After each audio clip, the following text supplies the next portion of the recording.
하나님 말씀 로마서 4장 1절부터 8절까지 있는 말씀이 되겠습니다. 로마서 4장 1절부터 8절까지 있는 말씀 또 같이 합독합니다. 그런즉 육신으로 우리 조상인 아브라함이 무엇을 얻었다 하리요? 만일 아브라함이 행위로서 의롭다 하심을 받았으면 자랑할 것이 있으려니와 하나님 앞에서는 없느니라. 성경이 무엇을 말하느냐? 아브라함이 하나님을 믿음에 그것이 그에게 의로 여겨진 바 되었느니라. 일하는 자에게는 그 삭시 은혜로 여겨지지 아니하고 보수로 여겨지거니와 일을 아니할지라도 경건하지 아니한 자를 의롭다 하시는 이를 믿는 자에게는 그의 믿음을 의로 여기시나니 일한 것이 없이 하나님께 의로 여기심을 받는 사람의 복에 대하여 다윗이 말한 바 불법이 사함을 받고 죄가 가려짐을 받는 사람들은 복이 있고 주께서 그 죄를 인정하지 아니하실 사람은 복이 있도다 함과 같으니라. 아멘.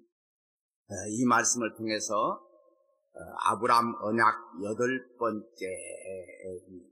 우리는 지난주에 아브라함 언약을 복음서에서 살펴보았습니다. 오늘 서신서에서 아브라함 언약을 살펴봄으로 인해서 아브라함 언약을 마무리하려고 합니다.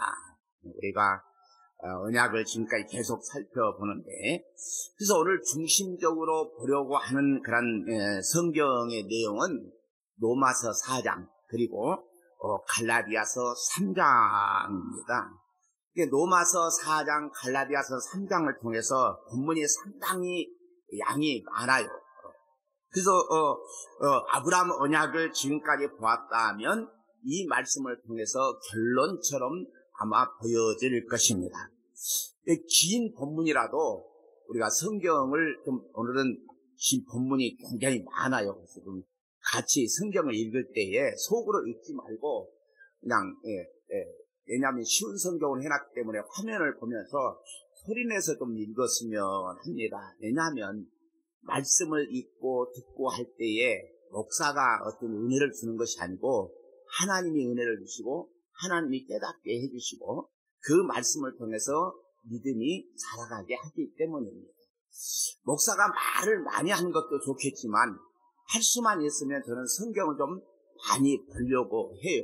그래서 이 성경을 통해서 좀 쉽게 우리가 이해를 돕기 위해서 제가 쉬운 성경으로 이렇게 읽습니다. 오늘 본문 로마서 4장 1절부터 5절까지 한번 읽어볼까요?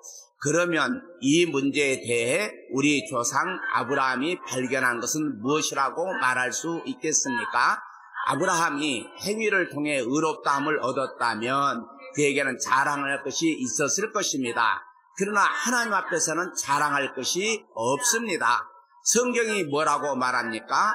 아브라함이 하나님을 믿으니 그 믿음을 그의 의로 여기셨다 하지 않습니까? 일을 해서 품삯을 받는 사람은 그가 받는 품삯을 당연히 받을 것을 받는 것으로 생각하지 선물을 받는 것으로 생각하지 않습니다. 그러나 일을 하지 않았는데도 품삯을 받는 사람이 있다면 그가 경건하지 않는 사람을 의롭다고 여기시는 하나님을 믿기 때문에 하나님께서 그의 믿음을 보시고 의롭다고 여기신 것이 됩니다. 우리가 육신으로 우리 조상 아브라함이라고 합니다. 그러므로 1차적인 대상은요 유대인들을 향해서 말씀하고 있고, 그러나 로마서 4장 전체로 보면 유대인만이 아니라 이방인도 다 포함되는 그런 말씀입니다. 아브라함이 하나님께 얻은 것이 무엇입니까? 여러분, 오늘 우리도 하나님 앞에 얻은 것이 무엇이 있겠습니까? 소떼와 양떼를 말하지 않습니다. 오늘 우리가 예수를 믿고 하나님 앞에서 잘 되고 잘 먹고 잘 살고 이걸 얻기 위해서 우리가 여기 교회에 나와서 예배하고 찬송하고 하나님을 믿는 것이 아니라는 것입니다. 아브라함이요 하나님께 받은 것은 하나님을 믿음으로 그것이 아브라함에게 의로 여기셨다고 말씀하셨습니다. 이것을 줄여서 신학적인 그런 용어로 하면 이신칭의, 믿음으로 말미암아 의롭다고 칭함을 받았다. 이신칭의. 또는 때는 이신득의, 믿음으로 의롭다함을 받았다. 이런 내용이거든요. 자, 계속해서 이제 로마서 4장 6절부터 8절까지 읽어볼까요? 다윗은 행한 것과는 관계없이 하나님께서 의롭다고 인정하시는 사람이 받은 복에 대해 다음과 같이 말했습니다. 자기 죄를 용서받고 자기 허물이 가려진 사람은 복이 있다. 주님께서 죄 없다고 인정해 주신 사람은 복이 있다. 자, 내가 행한 것과는 관계없이 하나님께서 의롭다고 인정하시는 사람이 복에 대하여 다윗이 말하였다고 합니다. 이 내용은요, 다윗이 시편 32편 1절 2절 말씀을 인용한 그런 내용입니다. 자기 죄를 용서받고 자기의 허물이 가려진 사람은 복이 있다. 주님께서 죄 없다고 인정해 주는 사람은 복이 있다고 합니다. 그러니까요, 우리는 죄인인데 누가 죄가 없다고 인정해 주는 거예요? 예수님이 우리 죄가 없다 하고 인정해 주신 사람은 복이 있다는 거예요. 다윗이요, 율법으로 판단을 받았으면 마땅히 죽어야 합니다. 여러분, 우리가 성경을 통해서 보면요, 인간적으로 보면요, 다윗이요, 착한 사람 아니에요. 그러잖아요. 아내 빼앗고 그 아내 남편을 죽여버렸는데. 여러분, 어제 TV를 보다 보니까 짐바브웨, 아프리카의 짐바브웨라고 하는 그 나라에 무가베라고 하는 대통령이 있습니다. 그런데요, 그 대통령이 영부인이 있거든요. 그런데 그 대통령 집무실에서 타자로 일하는 여사원이 있었어요. 이 여자도 유부녀입니다. 남편이 공군 장교예요. 그런데 이 무가베 대통령의 그 나이차가 무려 42살이나 차이가 나요. 근데 둘이 좋아해가지고 이 여자는 남편하고 이혼을 하고, 그리고 아이를, 이 무가베 그 대통령 아이를 2명이나 낳았어요. 그리고 이 무가베 대통령 영부인은 이제 병으로 나중에 죽었어요. 그러니까 이 여자하고 결혼해가지고 이제 영부인이 됐어요. 여러분, 그러고 나서 오랫동안 하면서 이 여자가 사치가 얼마나 심한지, 어떤 뉴스 보니까는, 어디 보니까, 어디 드라마인지 뭐지만은, 하루에 50만 원씩 쓰라고, 하루에. 그런데도 그것이 모자라다고 몇백만 원씩, 몇천만 원씩 쓰는 여자들도 있더라고요. 그런데 이 여자는 한 번 사면 명품이 뭐, 어디 이제 출장 갔다, 어디 갔다 뭐 하면 아니 뭐 엄청난 돈을 쓰고, 그 나라는 국민들은 먹을 것이 없어서 굶어 죽는 사람이 수도 없이 많은데, 자, 우리는 그런 사람을 뭐라고 얘기합니까? 전 죽일 놈이라고. 다 그러지 않습니까? 여러분, 다윗, 어떻게 보면 하나님 앞에서는 마음에 맞는 사람, 마음에 합한 사람이라고 하는데, 일반적으로 보면, 여러분요, 죽일 놈이요. 오늘날, 우리나라에도 보면, 음주운전을 한다든가, 뭐, 연예인들이 그러면 방송에 못 나오고 한동안, 오랫동안 있다가 나중에 슬그머니 나오고 그런 일들이 많이 있는 것을 보잖아요. 왜 그러냐? 율법으로 따지면 다윗은 죽어 마땅한 사람이에요. 율법으로 따지면. 왜? 간음하지 말라? 간음하면 돌로 쳐 죽임을 당해야 돼요. 살인하지 말라? 그렇거든요. 그런데 간음과 살인은 당연한 죽음이에요. 그런데 죽지 않았다는 것은 자기 죄를 용서받고 자기의 허물이 가려진 사람은 복이 있다고 합니다. 그렇다면 하나님이 불의하시느냐? 아니, 그렇게 살인하고 간음하고 이런 사람을 복이 있다고 하면 하나님은 그 불법을 하고 불의하는 사람이 아니냐? 이렇게 얘기할 수 있습니다. 그러나 하나님은 그 죄를요, 자기의 죽음으로 감당하십니다. 여러분, 어제 어느 목사님하고 이제 통화를 하면서, 통화할 때 우리 권사님이 왔다 가신 거예요. 통화하느라고 왔다 가는지 몰랐어요. 근데요, 마태복음 7장에 보면, 여러분, 남을 대접하라. 여러분, 그럼 우리는요, 성경은요, 윤리, 도덕을 얘기한 게 아니에요. 남을 대접하고 주면 복이 있다고 그렇게 얘기하는데요. 남을 대접하는 것은요, 예수님이 우리를 대접해 줬어요. 여러분 잘 생각해요. 우리는요, 죽어 마땅한 죄인이에요. 죽어야 돼. 그래 예수님이 나를 대접해 주었기 때문에 내가 죽지 않고 누가 대신 죽어줘? 예수님이 대신 죽어줘. 다윗도 마찬가지예요. 이게 남을 대접하는 거예요. 그렇기 때문에 예수님이 우리를 대접해 줬기 때문에 우리는 피조물이고 죄인인데 누구의 아들로 삼아주신 거예요? 하나님의 아들로 삼아주신 거예요.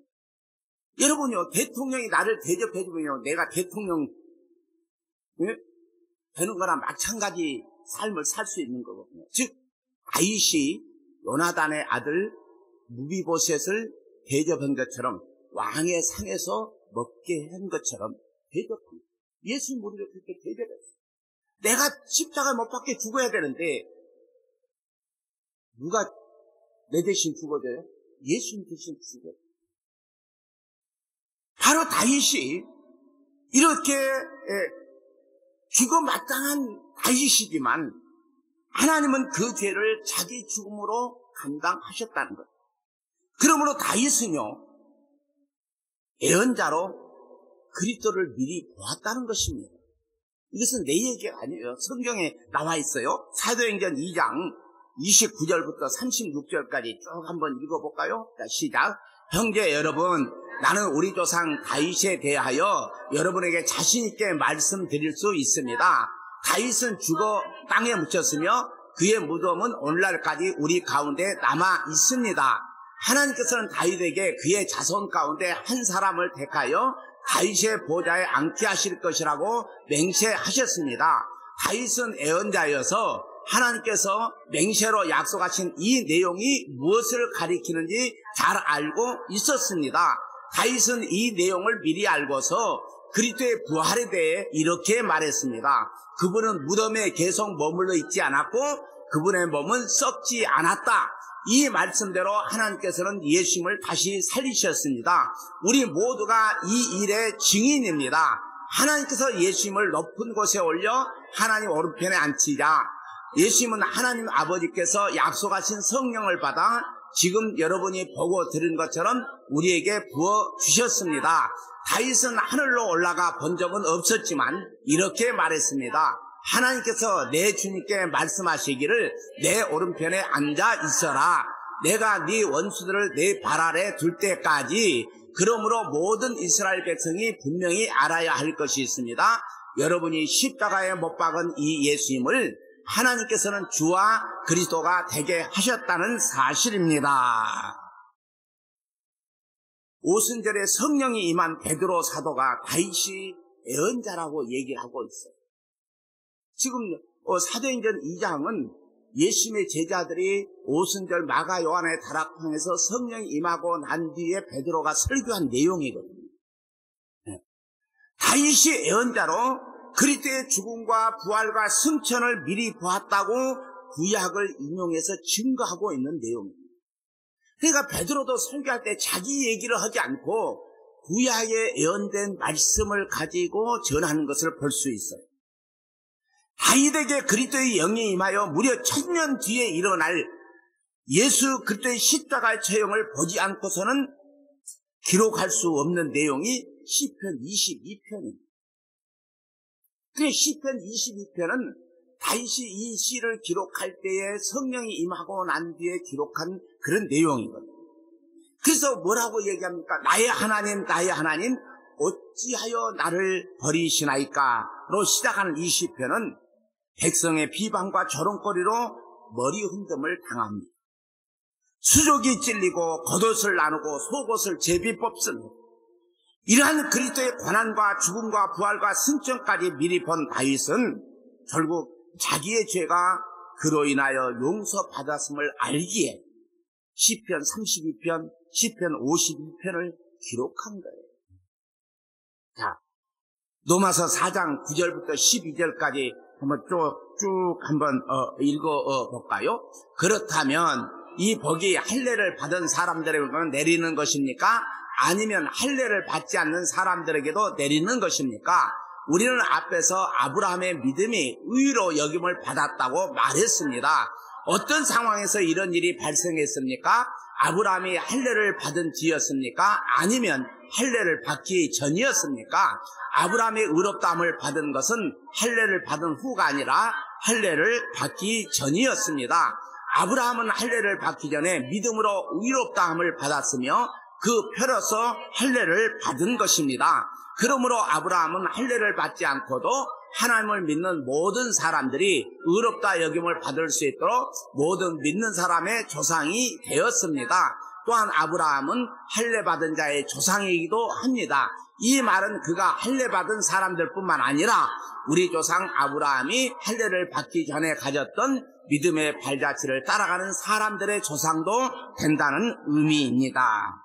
자, 아브라함의 복을 다윗이 받았다고 합니다. 그 복이라고 하는 것은 자기 죄를 용서받고 자기 허물이 가려진 사람은 복이 있다 이렇게 말합니다. 그런데 이 복을 할례자가 받느냐, 무할례자가 받느냐, 유대인들이 이렇게 질문을 해요. 아브라함이 그 믿음이 의로 여겨졌다. 아브라함이 하나님을 믿음에 그를 의로 여기셨다는 말씀이 창세기 15장 6절이에요. 이때 나이는 약 85세 정도 되거든요. 그런데 할례는 언제 행해졌느냐? 창세기 17장에 아브라함의 나이 99세 때 할례를 행했거든요. 그런데 이미 할례 받기 전에 믿음으로 의롭다고 인친 거예요. 이미 할례를 받기 전에. 그러므로 아브라함은 할례를 받았거나 받지 않았거나 상관없이 모든 믿는 사람들의 조상이 되었다는 말씀입니다. 그러므로 아브라함은 할례를 받지 않고도 하나님을 믿는 모든 사람들이 의롭다 여김을 받을 수 있도록 모든 믿는 사람들의 조상이 되었다 이렇게 말하고 있어요. 지금 유대인들은 여러분 사도행전 15장에도 보면요, 이방인들이 할례를 받아야 되느냐 받지 말아야 되느냐 요거 가지고 계속 회의를 하고 다투었거든요. 그런데 이미 구약에서요, 아브라함은 할례를 받지 않았을 때도 이미 믿음으로 의롭다함을 받았다. 그리고 할례를 받은 이 아브라함은 할례 받은 자의 조상도 되지만 할례를 받지 않는 사람들의 조상도 된다는 것을 우리에게 말해주고 있어요.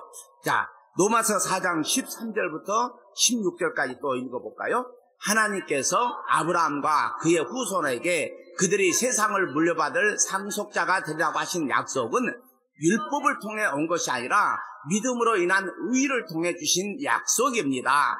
만일 율법을 지키는 사람이 상속자가 된다면 믿음은 쓸모가 없어지고 약속도 무용지물이 되고 말 것입니다. 율법은 하나님의 진노를 야기하지만 율법이 없다면 율법을 범하는 일도 없을 것입니다. 그러므로 하나님의 약속은 믿음을 통해 주어집니다. 이렇게 하신 것은 하나님께서 아브라함의 모든 자손에게 약속을 은혜로 주시기 위해서입니다. 모세의 율법 아래 사는 사람뿐만 아니라 우리 모두의 조상 아브라함처럼 믿음으로 사는 사람들 전부가 아브라함의 자손이 됩니다. 아브라함과 그 후손에게 세상의 상속자가 되라고 하신 약속은 율법을 통해서 온 것이 아니라는 거예요.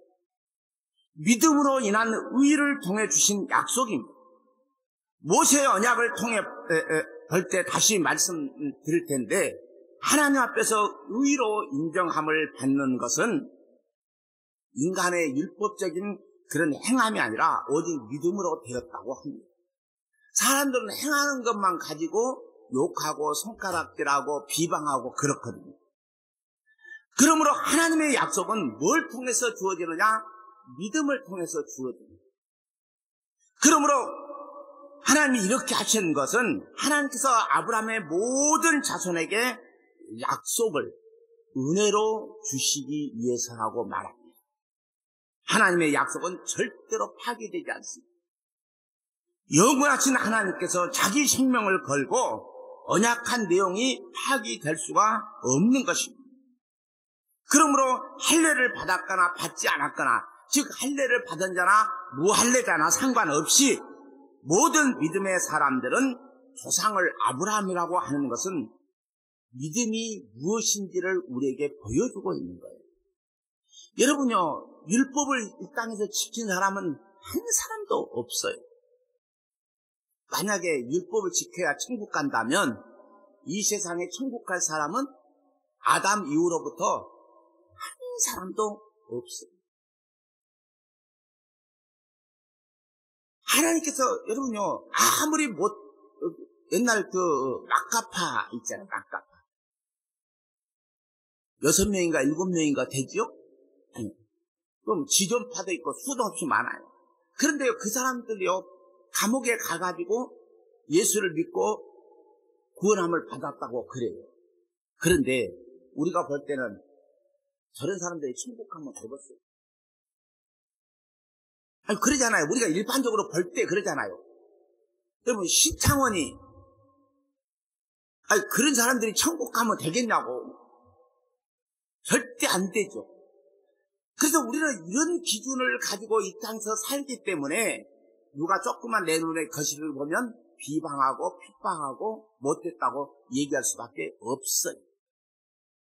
그런데 여러분, 아브라함 아내를 2번이나 팔아먹었잖아요. 세상에 그런 남편하고 살겠어요?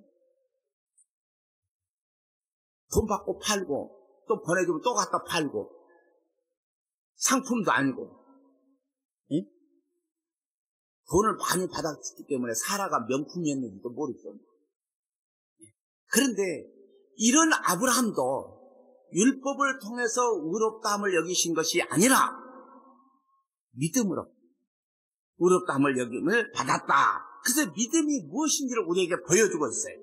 자, 로마서 4장 17절부터 24절까지, 오늘 성경은 진짜 많이 읽어요. 17절부터 24절까지입니다. 시작. 성경에 내가 너를 많은 민족의 조상으로 삼았다고 기록되어 있는 것처럼 아브라함은 그가 믿은 하나님, 곧 죽은 사람도 살리시며 없는 것도 있게 하시는 하나님을 믿었습니다. 아브라함은 소망이 전혀 없었지만 하나님께서 네 자손이 이와 같이 많아질 것이다 라고 말씀하신 대로 자기가 많은 민족의 조상이 될 것을 믿고 소망하였습니다. 아브라함은 100살이나 되어 거의 죽은 사람이나 다름없게 되었고, 사라도 나이가 많아 아기를 낳을 수 없다는 것을 알았지만 하나님을 믿는 믿음이 약해지지 않았습니다.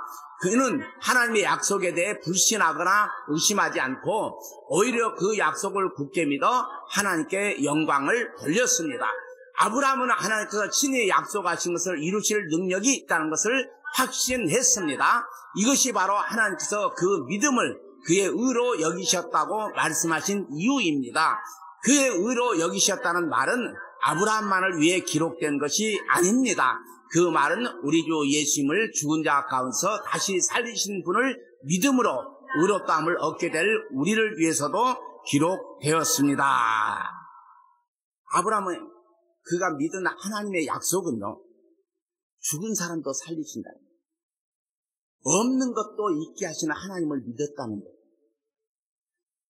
우리는 뭔 일을 하면 없는데 어떻게 하냐고 그러거든요. 우리 인간은 그래요. 없으니까 못하는 거예요. 근데 아브라함은 없는 데서 있게 하시는 하나님을 믿었다는 거예요. 죽은 자도 살리신 것을 믿었다는 것입니다. 그 믿음을 설명하는 내용이 그가 100살이나 되어서 자기 몸이 죽은 사람과 다름없었다는 거예요. 여러분, 죽은 사람이 어떻게 아이를 낳을 수 있겠습니까? 살아도 나이가 많아서 아기를 낳을 수 없다는 것을 알았지만 하나님을 믿는 믿음이 약해지지 않았다는 거예요. 왜? 하나님께서 약속했잖아요. 하나님께서 친히 약속하신 것을 이루실 능력이 있다는 것을 확신했습니다. 나는 아무것도 죽은 몸과 같은 그러한 사람이 아기를 낳을 수 없는 사람이었지만 하나님의 능력은 그것을 이루실 것을 알았다, 믿었다라고 합니다. 이런 사도 바울의 증언이 여러분 이상하게 보이지 않습니까? 우리가 지금까지 구약의 아브라함을 살펴보면 하나님의 약속을 믿지 못해서 이스마엘도 낳고 이삭을 주신다는 말씀에 아브라함도 사라도 웃었잖아요. 그런데 바울이 왜 이렇게 말을 합니까? 그 이유는요, 이 믿음이라고 하는 말은 그런 불신을 배경으로 하나님의 약속이 이루어진다는 것입니다. 우리는 믿지 못했는데 하나님의 약속은 이루어진 것을 보면서 믿음이 생겨나는 거예요. 네. 그러므로 창세기 15장 6절에서 하나님께서 씨를 주신다는 그 말씀을 믿었을 때 하나님께서 아브라함에게 의롭다고 이렇게 하셨습니다. 그 믿음조차도 하나님께서 훈련하셔서 믿게 하신 믿음입니다. 여러분요, 믿음은요 그냥 되어지는 게 아니고 훈련시켜 어려움에 처하기도 하고 이런 것을 통해서 네가 하는 것이 아니고 내가 한다. 내가 너에게 약속했지 않냐? 봐라 하면서 이끌어 주신 것을 우리는 보게 됩니다. 그래서요, 야고보서에 보면 행함에 대해서 얘기하고 있잖아요. 근데 그 행함은 어디서부터 옵니까? 믿음에서부터 온다는 거예요. 마귀는 우리를 유혹해요.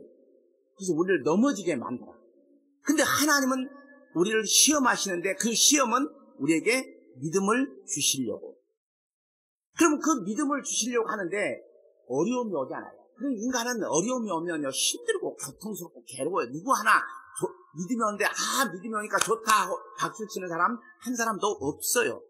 인간 자체는 그래요. 그래서 울고 불고 하나님 어떻게 해요 하고 그러면서 그 믿음이 우리에게 가르쳐 줍니다. 그 믿음 후에 아브라함의 삶을 보면요 믿지 못하는 일들이 얼마나 많이 일어납니까? 계속해서 그런 훈련을 통해서 믿지 못하고 또 훈련받고 믿지 못하고 훈련받고 그 다음에 마지막에 언제까지 갑니까? 창세기 22장에 이삭을 번제로 드리라 할 때 그때서 하나님이 이제서 네가 나를 사랑하는 줄을 경외하는 줄을 알겠다고 말씀하고 있는 것입니다. 결국 믿도록 만들어내시는 것, 즉 하나님께서 주신 그 믿음은요 인간이 아무리 불신을 해도 그 하나님께서 믿도록 만들어내셔요. 하나님께서 나를 선택하셨다면 하나님이 나를 구원해 내기로 약속하셨다면 내가 하나님을 안 믿어도 믿게끔 하셔요. 믿게끔 만들어내셔. 이것이 하나님의 은혜라고 얘기합니다. 나는 믿을 수가 없는데 하나님이 믿게 만들어. 그러니까 하나님밖에 없구나. 그래서 이것이 바로 은혜라고 얘기합니다. 그러므로 하나님의 약속을 하나님께서 이루신다는 그 믿음이 의의가 되는 것은 아브라함만이 아니라 오늘 이방인들에게도 오늘 우리에게도 복입니다. 그 복은 예수님의 죽음과 부활입니다.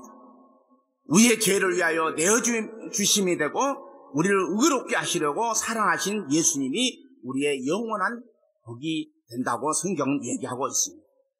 자, 이제 갈라디아서 3장을 좀 보려고 합니다. 3장은 설명이 조금 짧아요. 자, 3장 갈라디아서 3장 1절부터 5절까지 읽어볼까요? 갈라디아 여러분들은 예수 그리스도께서 십자가에서 죽으셨다는 사실을 나에게 분명히 듣고서도 남에게 속았으니 어리석게 이를 데 없습니다. 이 한 가지만 대답해 보십시오. 여러분은 어떻게 성령을 받았습니까? 율법을 지켜서 받았습니까? 아닙니다. 복음을 듣고 믿었기 때문에 받은 것입니다.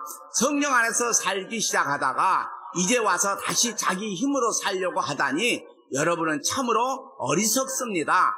그렇게 많은 고난을 경험했는데도 그 모든 것이 다 헛일이었습니까? 그렇지 않기를 바랍니다. 여러분이 율법을 지켰기 때문에 하나님께서 성령을 주셨습니까? 아닙니다. 여러분이 율법을 지켰기 때문에 하나님께서 여러분 가운데서 기적을 일으키셨습니까? 아닙니다. 하나님께서 성령을 주시고 기적을 일으키신 것은 여러분이 복음을 듣고 믿었기 때문입니다. 이방인 지역이거든요, 갈라디아는. 이 갈라디아 교회가 율법 없이 복음을 듣고 믿어서 의롭게 되었는데 그 교회요, 율법주의가 들어왔어요. 그러면서 십자가가 무엇인지 증거하고 있습니다.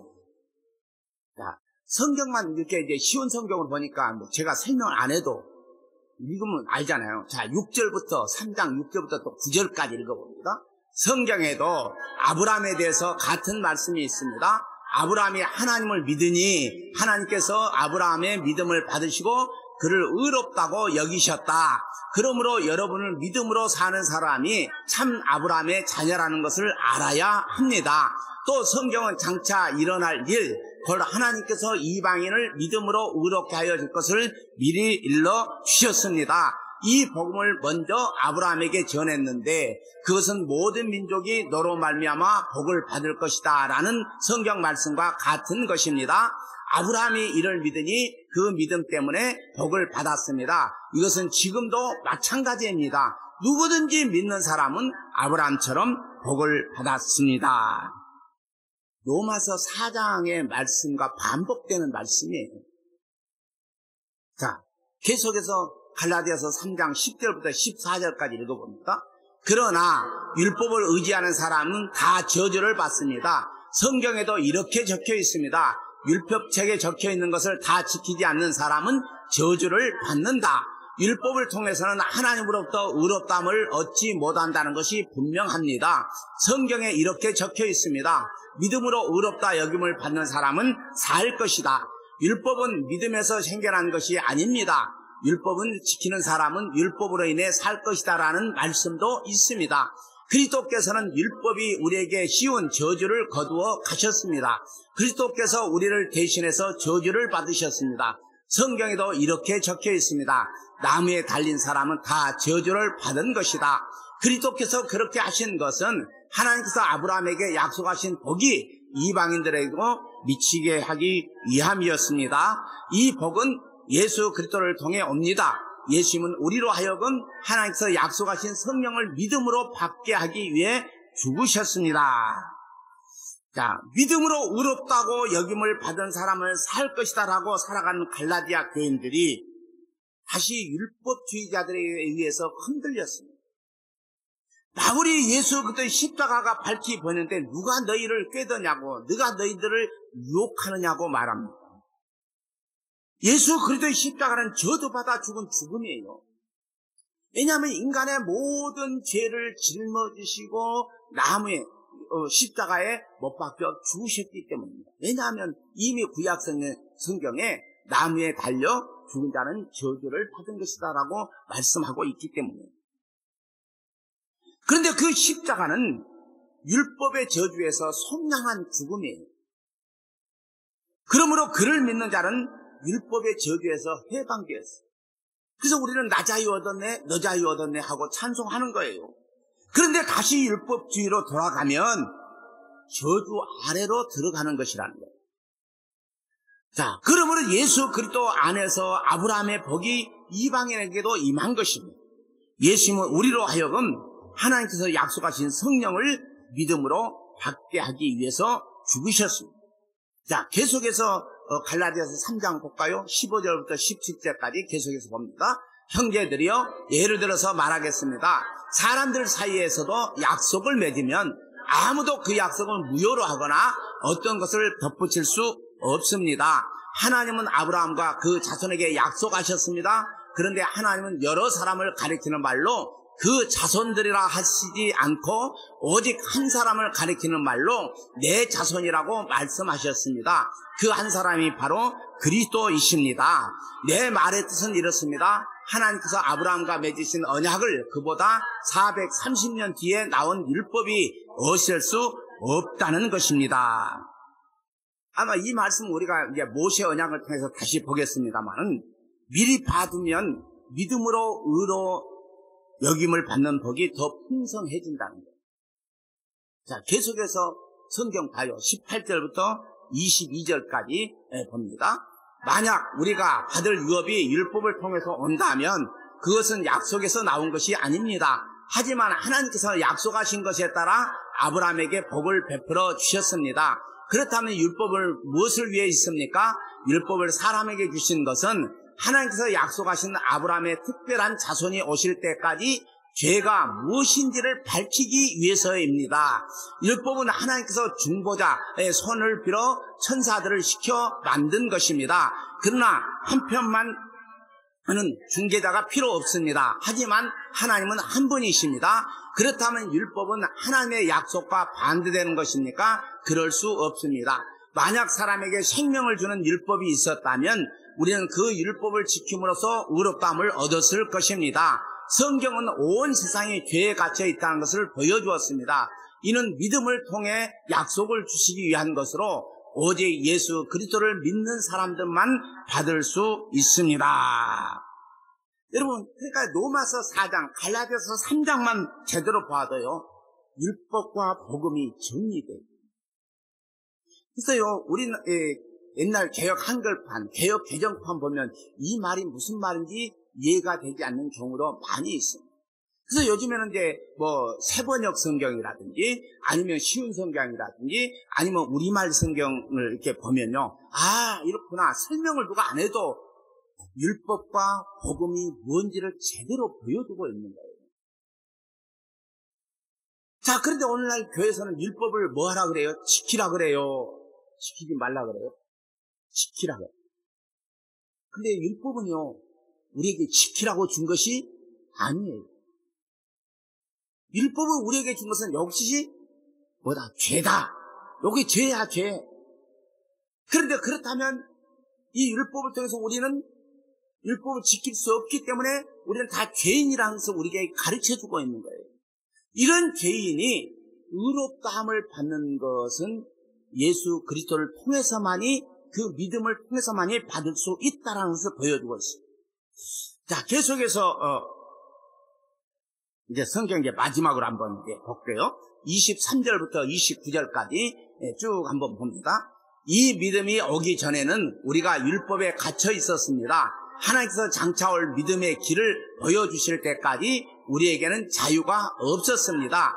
그리스도께서 오시기 전까지는 율법이 우리의 선생이었습니다. 그러나 그리스도께서 오신 뒤에는 우리가 믿음으로 인해 의롭다함을 받을 수 있게 되었습니다. 이제 믿음의 길이 나타났으므로 다시는 우리가 율법에 갇혀 있을 수 없습니다.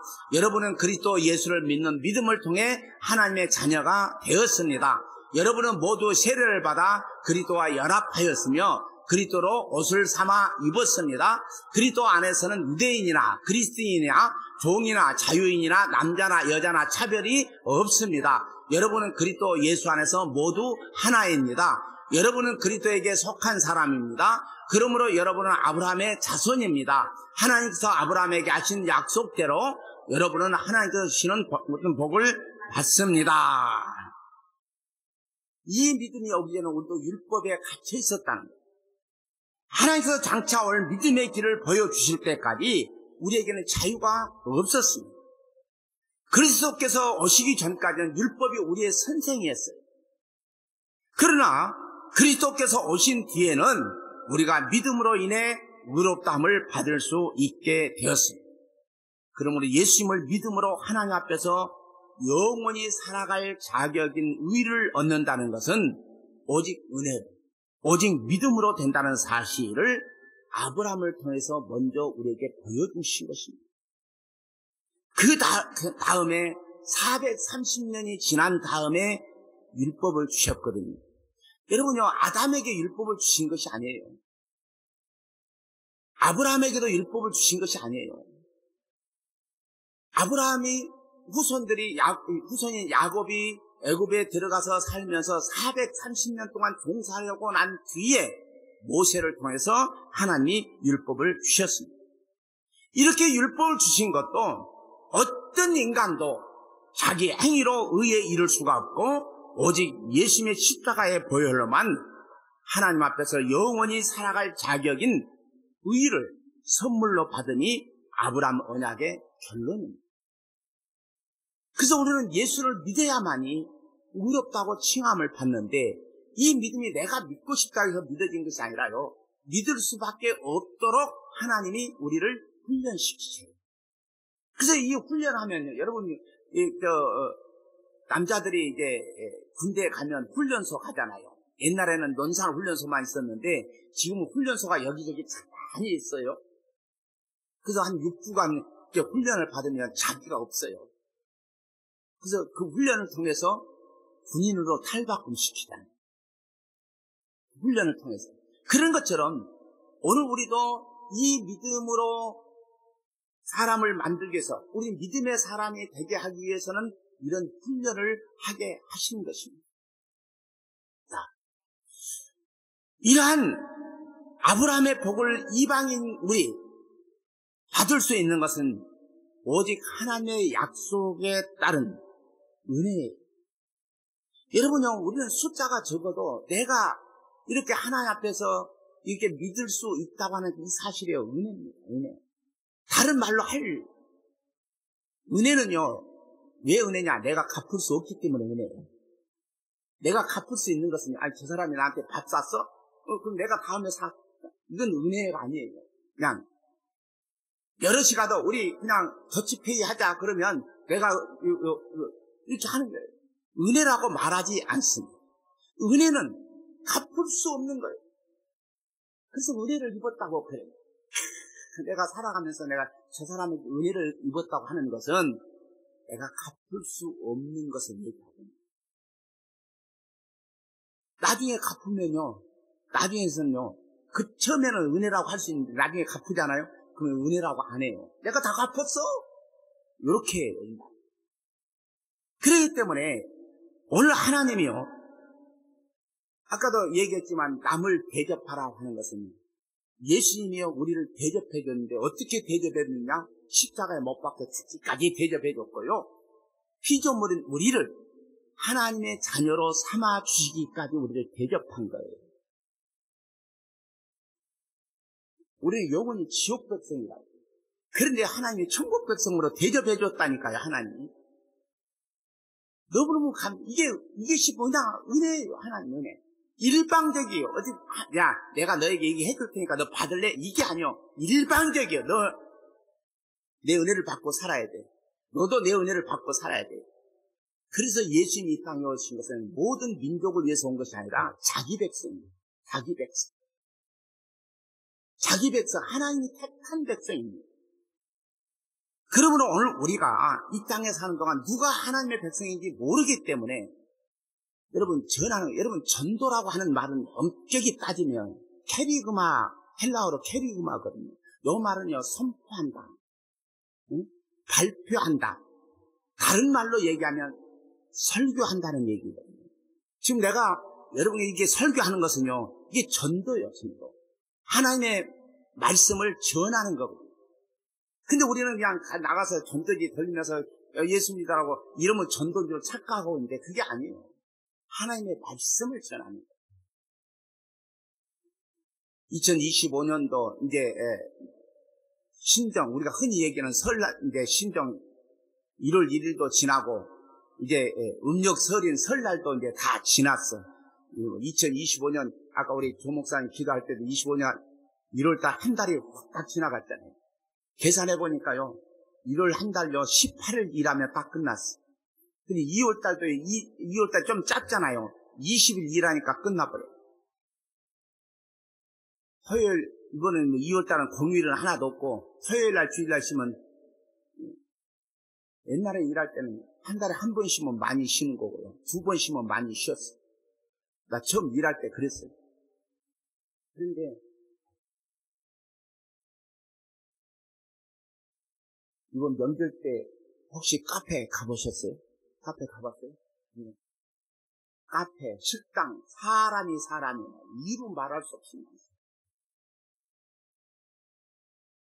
그것 보면요, 저 사람들이 어떻다고 얘기할 수 있겠나 싶을 정도. 아니, 정말이에요. 그런데 여기 돌아가면 동태탕 집 있잖아요. 여기 돌아가면 거기도 문 닫았어요. 문 닫은 지 한 달이 넘었어요. 문 닫는 데가 수도 없이 많아. 뭔가 좀 사람이 많고 돈을 번다고 해도 나가는 것이 너무 많기 때문에 힘들고 어려워요. 죄송하지만 사업하는 사람들은 머리 터져. 힘들고 어려워. 어떻게 보면요, 직장 생활하고 돈 그냥 딱딱 나오면 그것처럼 좋은 것이 없을 것 같아. 딱 정해놓고 그것만 쓰면 되니까 뭐 더도 안 쓰고 그것만 쓰면 돼. 하여튼 뭐. 여러분, 이러한 상황 속에서 우리는 오직 믿음으로만 영원한 나라에 동참된다는 사실을 믿어진다면, 내가 정말 하나님의 은혜구나. 그러고 살아야 돼. 2025년도 한 해도 하나님의 은혜로 사는 우리 모두가 되시기를 주님의 이름으로 간절히 소원합니다. 하나님 아버지, 어떤 인간도 내가 이거 했다, 저거 했다라고 얘기해서 의를 이룰 수가 없고, 오직 예수 그리스도의 십자가의 보혈로만 그 의를 선물로 받으니 아브라함의 언약의 결론인데, 그 아브라함의 언약처럼 오늘 우리도 아브라함처럼 이렇게 믿음으로 의롭다함을 받을 수 있는 것은 오직 하나님의 약속을 따른 하나님의 은혜라고 말씀하고 있습니다. 우리 아름다운 게 성도들은 이 땅에서 잘 먹고 잘 사는 것도 물론 뭐 좋을 수도 있겠지만, 그보다 더 좋은 것은 다윗이 복을 받았다고 하는 것은 내가 지은 모든 죄가 사함을 얻고 의롭다고 인정을 받았기 때문에 그는 복을 받았다라고 얘기하고 있습니다. 오늘 우리 본문 로마서 4장 그리고 갈라디아서 3장을 통해서 보면 정말 믿음으로만 의롭다함을 얻었다라고 분명히 말씀하고 있습니다. 이 은혜가 오늘 우리 아름다운 온 성도들에게 넘치기를 원합니다. 금년 한 해도 하나님의 은혜로 살아가고 여러 가지 믿음의 훈련을 통해서 하나님 말씀이, 약속의 말씀이 믿어지는 역사가 금년에도 드러나게 하여 주옵소서. 예수님 이름으로 기도하옵나이다. 아멘.